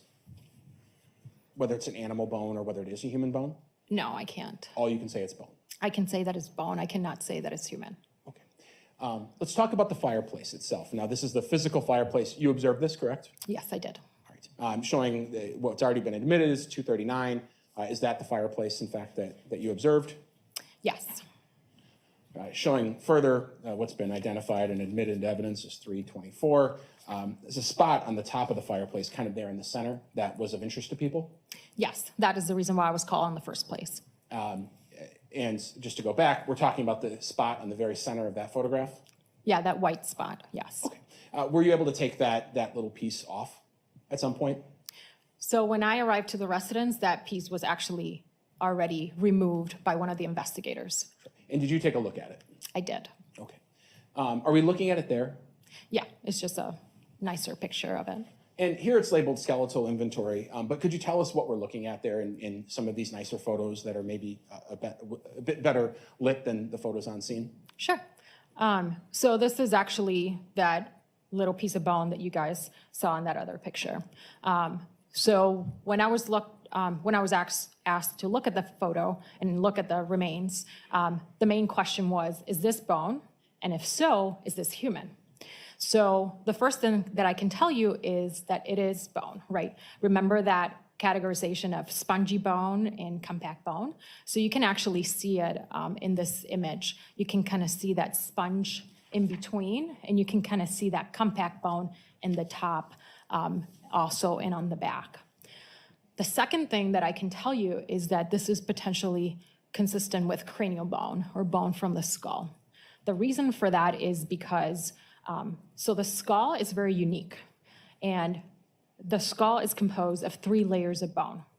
So we have that compact bone, that cement looking like bone. Then we have spongy bone in the middle, and then we have another layer, which is compact bone. So it's almost like a sandwich, right? So as bone, especially in this case, potentially underwent fire damage or thermal damage, that first layer of bone is gonna be destroyed, and it's gonna expose that second layer. So that's what it's telling me that is potentially associated with the skull or the head. And then in this case, I know you guys can't see it very well, but there's actually a cranial suture. So as you grow, you right now have close to 206 bones. But when you were little, you probably had more. And the reason for that is because all of those bones are gonna fuse, right? So the same happens with the skull. Those bones are gonna fuse, and those lines of fusion are what we call sutures or cranial sutures. So those lines of fusion are very informative for us. It can give us information about age, sometimes can give us other information related to ancestral background. So in this case, I can see on one of the edges that it is a suspected cranial suture. You were able to find other bones in this skeletal inventory of the fireplace? Yes, so we were able to search throughout, and we found other pieces of bone scatter around. Do you know anything, or can you tell us anything about these pieces? So to your left, right? Yeah. So you have pretty much kind of a group of pieces of bone. These are too small for me to identify, but again, we can go back and say that they're bone, right? Because we have that spongy material, and we also have that flat material that is consistent with compact bone. On the other side, that is actually the root of a tooth. It's pretty much the shape consistent with a root. As well as the fire itself and the built fire, you looked at the fireplace grate. I did. Showing the jury what's been marked as 323, just an overview of the grate, and 331, perhaps zoomed in a bit closer. Was there anything that started to cause you pause or suspicion as you looked at some of these photos or on scene? Yes, so I was able to look at the grate pretty much in situ, right? So they removed the grate from the initial, from the original location, and I was able to look at it, and I noticed that there was a human crown or a dental crown stuck to the grate. And are we looking at that right now? Yes. And if you can crank your head a little bit to the screen, am I pointing to it with the laser right now? Yeah, that's the one. Slightly top right of center. Yes. For the court record. You pulled that off at some point? We did. We Tell us what removed we're looking it. at. Yeah. Yep. Sorry. And that's exactly what you're kind of looking. So you're looking again to that piece of bone that was consistent to be human, that is consistent with the cranial bone, and then the other one is the dental crown. That is potentially a molar right on the back, so there's a lot of surface area there, but you can see the grooves, right, that are very, very unique, and those are very unique to humans. And so these were the two areas of what you believe to be unique to humans stuck to the grate. Yes. Okay. Let's talk about the ash trap a little bit. There was a lot of work performed with the ash trap. Yes, there was a lot of work done. Okay. I'm showing the jury what's been marked as exhibit number 334. They've seen this before, and they've heard from Mr. Boswell testified, who I'm sure you know. This was in the basement of the Halderson home? That is correct. Okay. And Mr. Boswell testified that he was unable to kind of fit himself in there, but were you able to kind of fit yourself in there and take a look at the ash trap for yourself? Yes, I was able to get in there. Okay. What is it? Can you describe the general condition of it? So, so just so you guys can get a little bit of an idea. So we have those 3 different squares. So I was able to kind of fit in through that first one and then also the last one.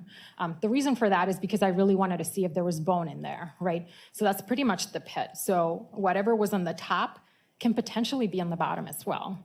So, and I really want to see it without being undisturbed. So I tried to snuck in and try to fit in there. And you can see it's almost like a mountain, like a little mountain. And then at the top of it, you can kind of see, again, that brittle bone-like material that had different colors, right? That white kind of residue, that black residue. So it was quite unique. And so I'm showing now 337. Is that the inside? Yeah, that is the inside. And So you can kind of see the little mountain. And is that on the right side of that photograph? Yes. Okay. You're an anthropologist by trade. Is ash or an ash trap kind of an ideal environment to perform an archaeological dig for bone or for fossils or for something of that sort? It's not. It's very difficult. If you want to think about it in terms of just a regular archaeological dig, you're always digging in dirt. So it's the consistency is there, so you can actually move the dirt and you can kind of go by layers. It's difficult, but it's definitely possible. Here, it was a little bit more tricky because A, of the confined environment, and second, the material itself, right? This is very loose, so we have to be very careful when we were pretty much removing everything. Do you believe it's possible that some material had sunk through as you were removing some of the ash material? I think so, yeah. Okay. In general, we'll talk about what your findings were in a second, but you found a number of items that you believe to be bone in this ash trap, correct? Yes. Many items. Yeah, I would say so. Okay. Were the majority on top, or were they in the middle or in the bottom or something else? How would you describe where kind of in this pile you were able to remove those items from? So the majority of the elements were actually in the top. So what we did is we actually separated and we try to keep it very consistent here. So we only had one person digging in this area, so we can keep it, again, consistent. And then we try to do it by layers, pretty much like an archaeological dig, right? So you go layer by layer, because I really wanted to get a sense of how much was at the top, right? And then do we have anything at the bottom as well? So we separated it by pretty much once everything was out, we sifted everything that was taken, and then once it was sifted, it was put in a box, and that box was given a number, right? 1 being at the top, and I think it was 12 or 13 being at the bottom, right? You have to remember this is super loose soil, so yes, at some point, I do believe that maybe some of those elements trickle down to another layer, but I think we were quite successful at getting as much material as possible without really disturbing the evidence. And so as the material was removed, it was sifted? Yes. And then the remains were put into Tupperware containers, essentially? Yep, pretty much. All right. And you listed, in fact, in your report, as you went through it, there were 12 Tupperware containers of material, of actual fragments taken out. And you listed per container how much or which elements you found in which Tupperware container, correct? Yes. I wanted to keep it consistent. And especially with this being such a difficult environment, I wanted to make sure that everything was labeled by container, and then also make sure that those containers were associated with the level as best as we could. And we don't have to go through every single one. We're going to look at a lot of them. However, in your report, it's fair to say that box 1, for instance, the top, your list took up the better part of 3 pages of identified material. Yeah, there was a lot of material in that first box. Box 2, a couple pages itself. Yes. And then as we get to the end, there were numerous in Tupperware's 11 and 12 that had nothing in them. Yeah, I agree. Okay. Let's talk about the process. You have a little bit written here, but tell us about this slide and maybe what we're looking at with those Tupperwares. So pretty much, again, we go back. So we try to do, this is, if you want to categorize as an archaeological dig, it was pretty much exactly what it was, right? So we go out, we try to dig through it. Again, we decided to just keep one person in that area so that it is consistent. Plus, it was too small for 2 people to be in there. And then from there, it goes into a table. So we had several tables laid out outside and we had multiple law enforcement agents sifting throughout. Some of them had a lot of experience doing this before. So I was kind of jumping back and forth from table to table, right? And also kind of checking what group or what was extracted from the original location and where it was taken. And then from there, it was sifted. Everything that was found that was suspected to be human was put in these containers. And as you can see, it kind of looks a little bit rough, right? Because some of them do know what bone is, and some of them, didn't think, well, I'm not 100% sure if this is bone, so I'm putting it in. So they put everything in there, right? We did not toss anything. And then from there, we actually had 12 boxes with significant material. And you took that back to the medical examiner's office? I did. And there are more ideal conditions there for you to actually examine the bone? Yes. So what I do is I kind of do a second sifting. And this one, I actually do it by hand. Pretty much I sit in front of that box and I go element by element, and I try to clean them a little bit with just like a toothbrush, and I try to determine if this is in fact bone or not. Sure. And we're just going to look at a couple different photographs. Here are varying Tupperware. Some of them have little to no items in there. Some of them have a lot. That is correct. And we'll just keep looking at them. Again, just different ones that were removed that day. And here we're getting maybe to the end where there's very little. Yeah, so that's the end. And we also research the fireplace, and we research the fireplace grate just to make sure that we didn't miss anything. Okay. You go back to the medical examiner's office. Tell us what you do. We have some example photos here just to allow you to maybe describe what your process is. Sure. So what you're looking at is box one. So what I try to do is I sit down in front of my box and I go element by element. I have a toothbrush. I try to have some tools with me because, again, these are very fragile elements. So you do want to make sure that they don't crumble in your hand and that you can get as much information as possible. And then what I try to do is I laid out paper, like you can see there, and I label it box 1 of 12. And then I start categorizing them. So in this case, you can see almost at the bottom, you have cranial fragments, right? So I try to pretty much establish, okay, this is my first cranial fragment that I found in this box. So I usually label it as A. So that way, if I have to go back, I kind of remember pretty much what the inventory was. So I go by cranial fragments, dentals or dentition, right? Any teeth, vertebrae. We found a potential long bone. I found some hands, and then also some small fragments that I cannot identify. So everything that you see that says small fragments, that's something that I know it's bone, but it's too small for me to say something about it. By their location, these bone fragments that were found in the ash trap, you strongly suspected, I believe, that they'd been burned. Yes. Talk a bit about, if you could, the burning of bone and what that does to your analysis. And I think we have an example here that's not a bone involved in this case, but just an example. Talk to me about this. So when bone is burning, so you have to kind of go back a little bit to biology. So bone, again, has two major components. We have the organic material, which is, the blood, I think about it almost like the good stuff, right? The DNA, everything that is inside that bone. And then I have the inorganic material. Inorganic material is salts, it's minerals. Those are the ones that go in the outside of the bone. Those are the ones that give the shape of the bone, right? So when it undergoes fire, the first thing that is going to burn is the organic material, right? So that is why it is so difficult to get DNA out of burnt bone, right? Because that inside, that organic material, that good stuff, actually burns quite quickly. So then the reason why you get still the shape of the bone is because you have that minerals. The minerals won't burn. So that is the reason why you still have that shape of that bone, even though it undergoes fire, right? So the color of the bone is extremely important to me because it tells me the time, the duration, right? So if you remember the other images of the other bones, were kind of a yellowish, kind of brownish color. So that is unaltered bone, right? So that is bone that has not been through any type of damage. So then as the bone is exposed to the fire, you're gonna see that it's starting to get black, right? So obviously that organic material is starting to burn, but that inorganic material is still quite good.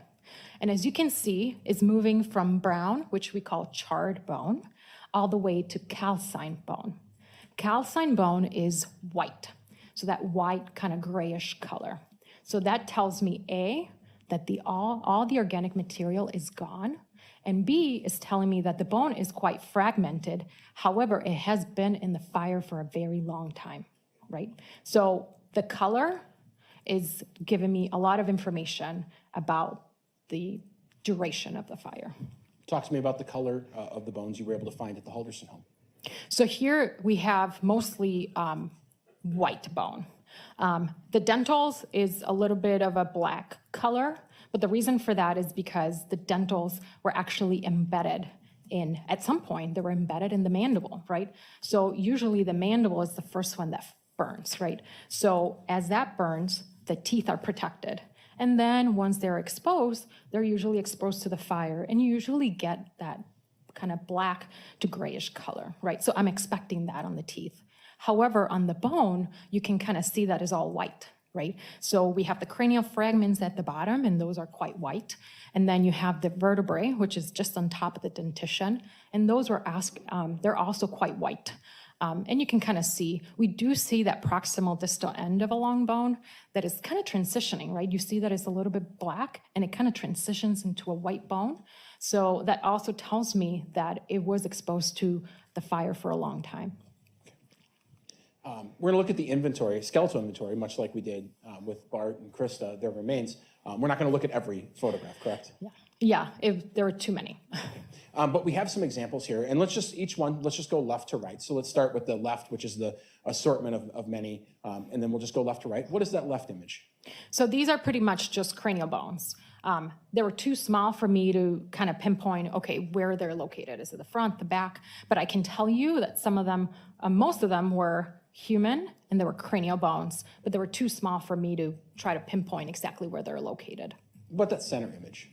So that center image is actually, it was a very informative fragment. Do you remember those sutures, right, where the bones kind of meet? So if you kind of take a peek at the top, you can kind of see that little mark.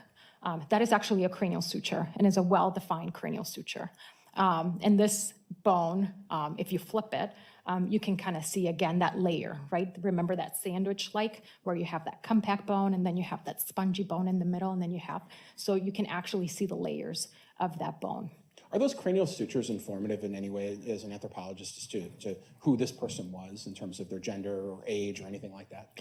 Yeah, so again, looking at age, the cranial sutures are actually very informative to tell age, right? Because if you think about it, as your bones are pretty much growing and fusing, there is a documented information and documented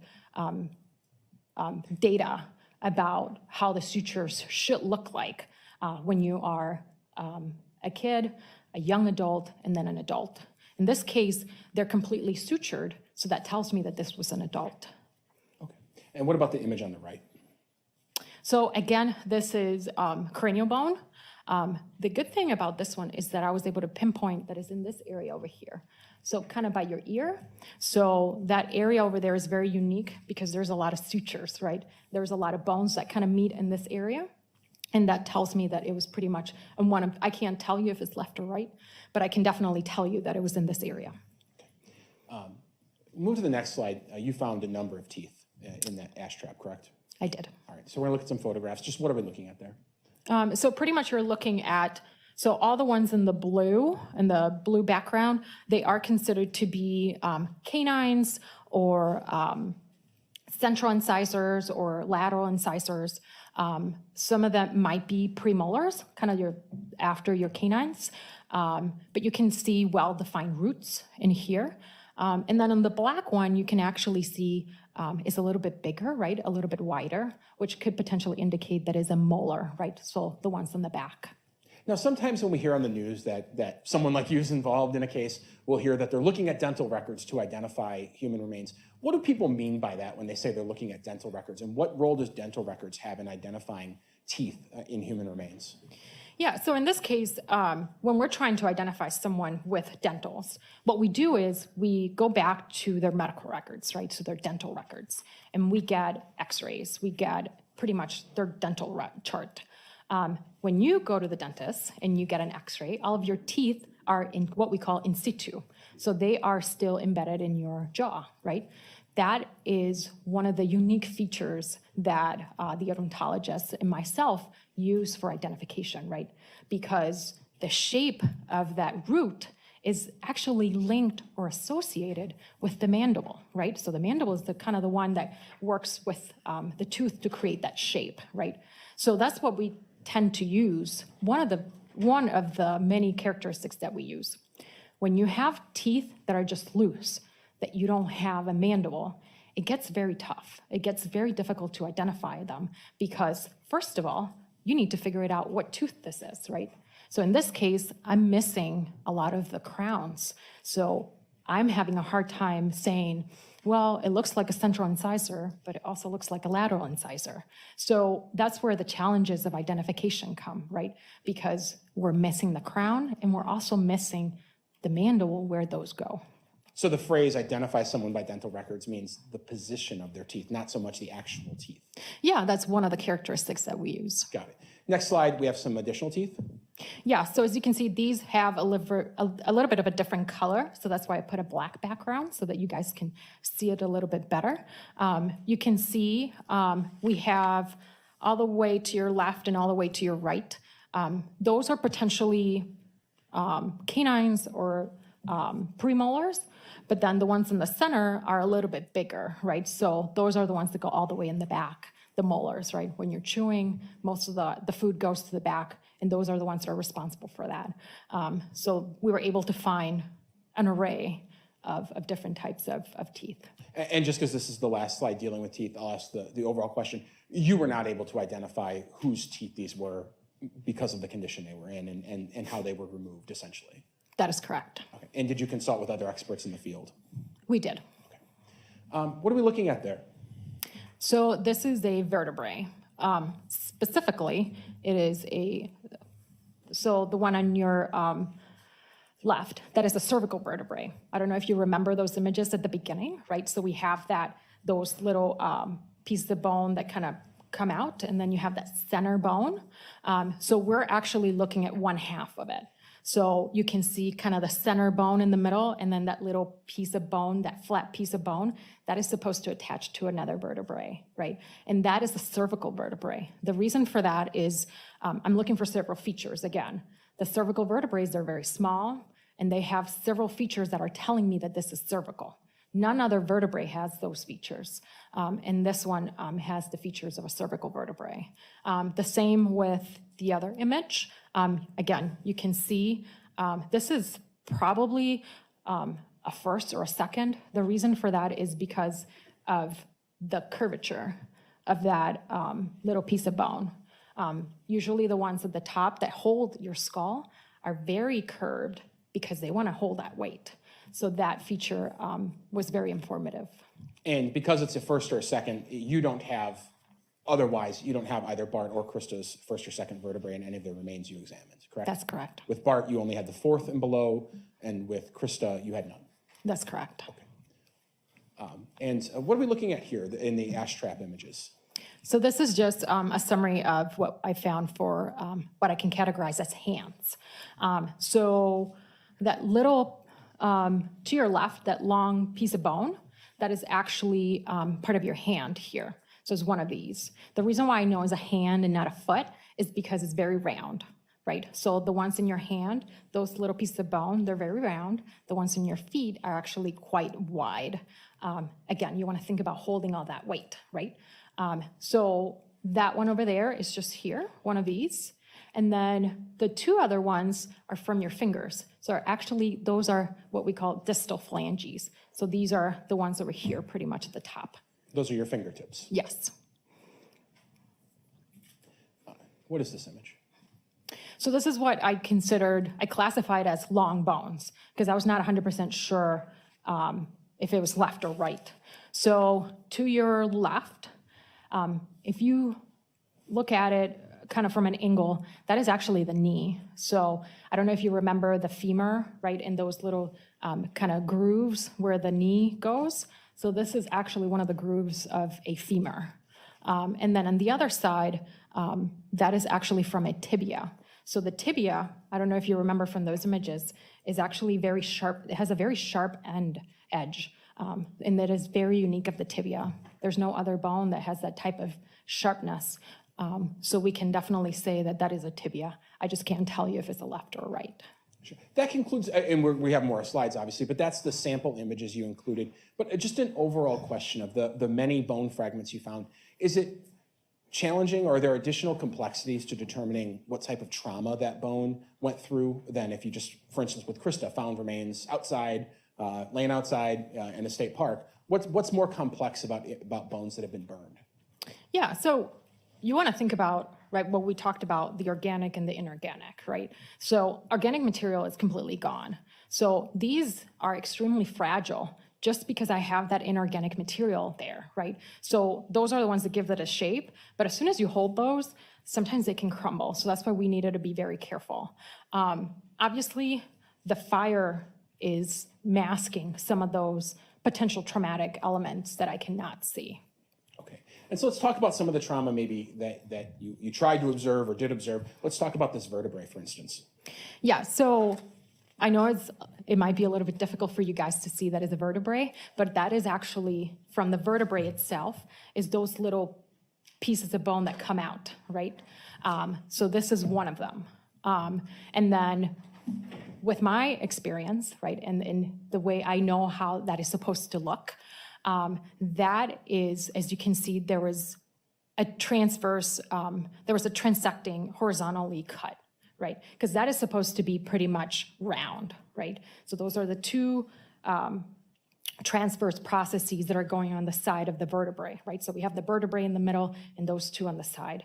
So it seems like one of them was actually cut transversely. Sure.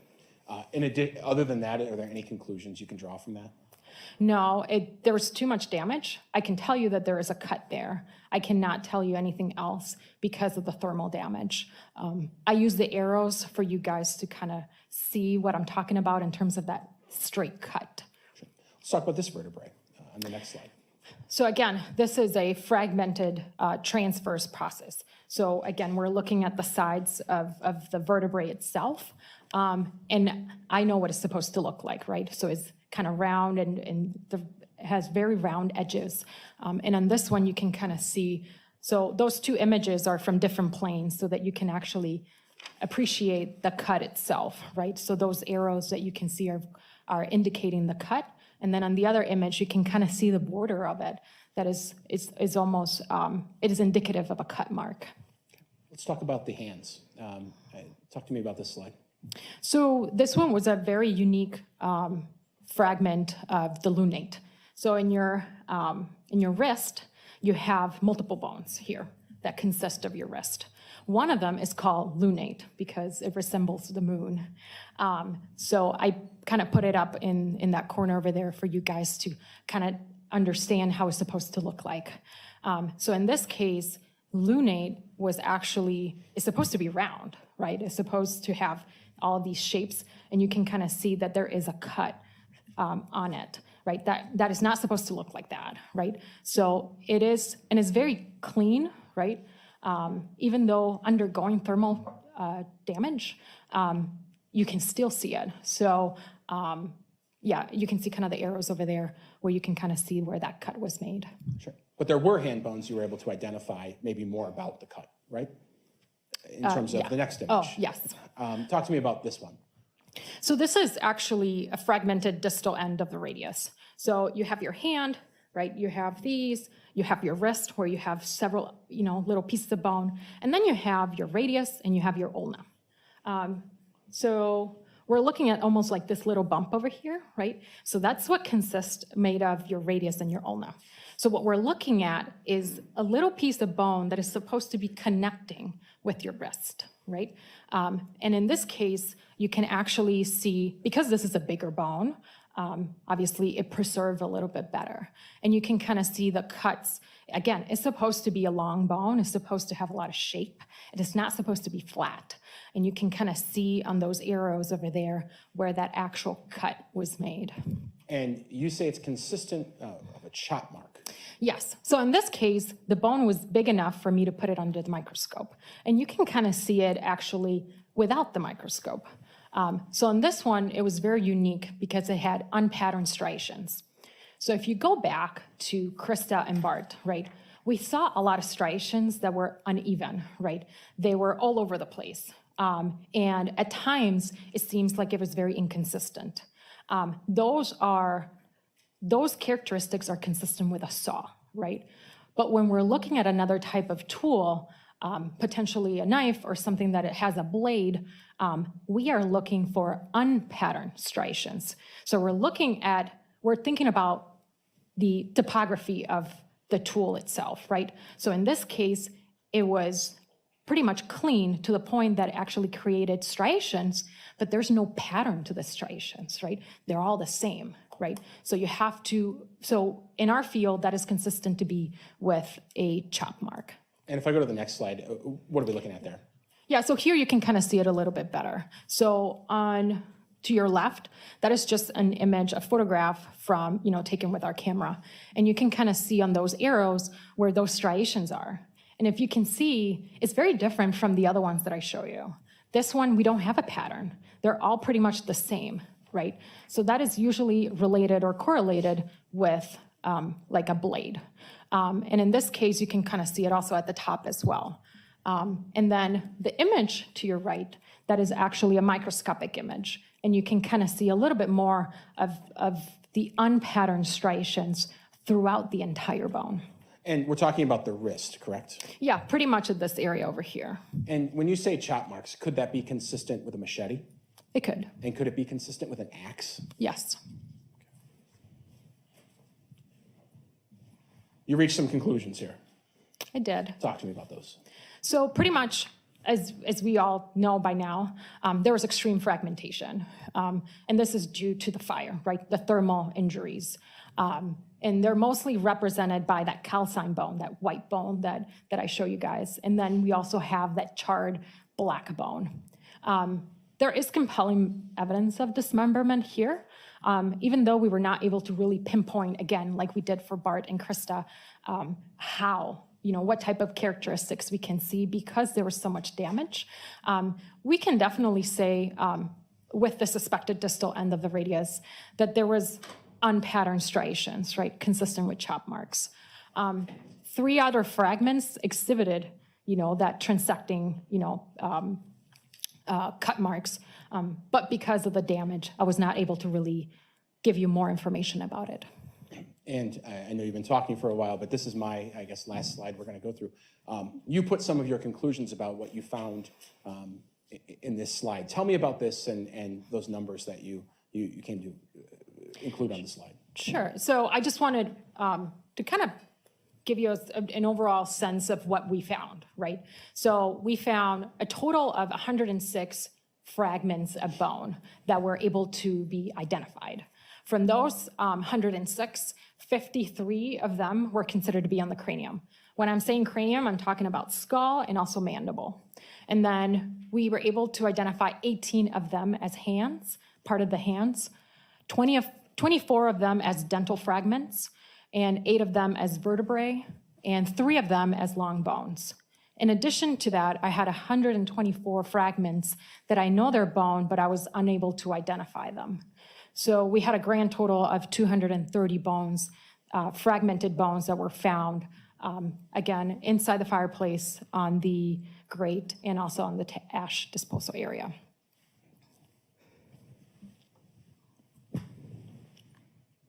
Nothing further. Cross-examination? Thank you. Good morning, or good afternoon now, I think. Starting sort of where we left off with those bone fragments found at the home.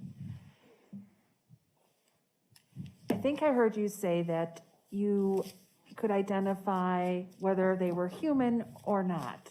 Let's start there. That is correct. So some of the things you found, for whatever reason, you could not identify as human, some you could identify as human. That is correct. Now, some of them you also were able to determine came from an adult human, is that right? Some of the fragments did have features of an adult. Now, none of the fragments that you found could tell you whether it was a male or a female adult human, correct? That is correct. And despite the number of bone fragments you found, you weren't able to determine if they came from one human or 6 different humans, correct? That is correct.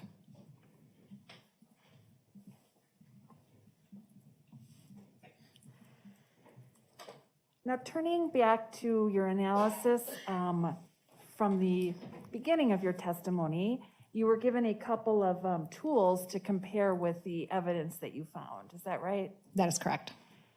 So the total number of tools you were given was 2. Is that right? Yes. And you were able to say that what you found was consistent with those tools, but you couldn't say that those tools were the actual tools that caused those marks, correct? That is correct. That's all I have. Thank you. Any redirect? And may this witness be excused? Yes. Thank you so much. Thank you. I don't think there are any exhibits where you are. No. All right. Ladies and gentlemen, we'll take the lunch break at this time. I'm hoping we can start very close to 1 o'clock and continue moving forward. Obviously, during the time that you're away, don't speak with each other about the case or speak with or engage in any discussions or overhear any discussions about the case or take any steps to learn any information that you have not heard or learned of here in this room. Thank you. We'll see you. In an hour at 1:05. Thank you. All right, for the jury.